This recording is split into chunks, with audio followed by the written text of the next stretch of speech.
Shalom. This week is on not so, and this week is just dealing with Moses giving the Israelite or the tribe of the Levites. He was giving them wagons to help them with their heavy loads of carrying things in the wilderness. The reason why he gave Merari and them more wagons and animals to help them because they carried a heavier load. Their burdens was more heavy. But the thing is, they accepted it from Moses. And the problem that most people have in life, and as a motivational speaker, I try showing people this is one of the most important parts of the Torah that I honestly like, because they did not reject that help. And I tell this to people, don't hurt the help. A lot of things in life is there, it's meant to help you. But you can't reject it. You can't go against the things that are helping. And the problem with a lot of people is, if help don't come in a way that they see fit or like, they will not consider it help, or they'll reject it. I tell people, if you want me to be your friend, and I ask you, do you want me to be your friend, and you say yes, I'm going to tell you things you don't like. Don't dislike me or hate me now because of it. This is what happens when you ask the Most High to help you, or when you seeking help, and when help comes your way in a form that you don't like it, you tend to go against it. Don't hurt the help. Later on, before I end this thing, it was a vow that was mentioned that you could take the Nazarite vow. Right now, if you read number 6, it was a whole lot dealing with the vow. There was a lot that came with the vows.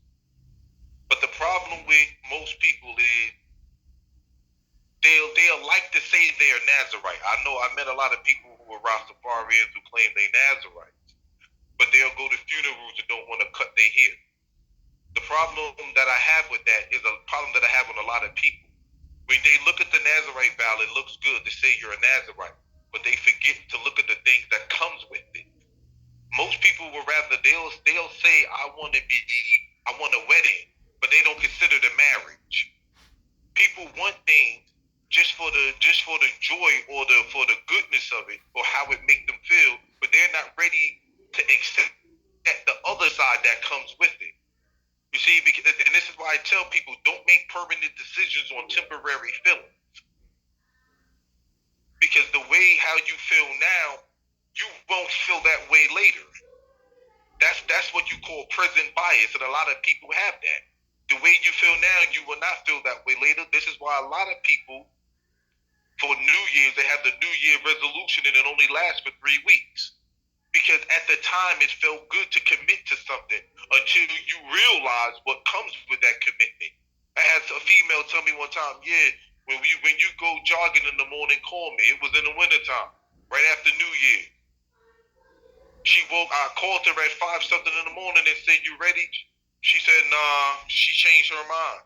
Because it was cold outside and it was early in the morning. This is what we do in life. There's a difference between being committed to something and showing interest in something. A lot of people have interest in things, but they're not committed to it. This is why you have a lot of people join religions, and as soon as you turn around, they already fell short. They start falling short. This is why people get divorced. Because people look at things for the joy and the good of it, but they don't look at it with the struggles that come with it. You got the should versus the want, the thinking about thinking. The should versus your wants is nothing but your emotions versus your intellect. What I want to do, that's your emotions. What you should do is your intellect. And most people make decisions based off their emotions. It looks good and it feels good, but your intellect tells you, nah, this is a little bit much for me. This is why you have a lot of people who I say they come into the Israelite way of life until they realize what's really at stake, and then they begin to fall off. That's why you have a lot of people in this world got something called buyer's remorse. They'll buy something, and then later on they regret that they bought it. It's the same thing with a lot of women. Most women in life, they say, 80% of women will have sex regret? They have sex regret because they're living in the moment. they're not living in the future. And most people only think about this present time. 80% of women on earth have sex regret. If you go back in their life, they wish they could erase some of the men they slept with.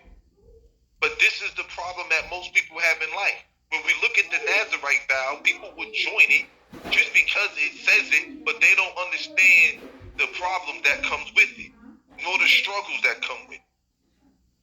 This is why I always tell people, please do not follow your heart. It does not come with a GPS system. It can get you lost.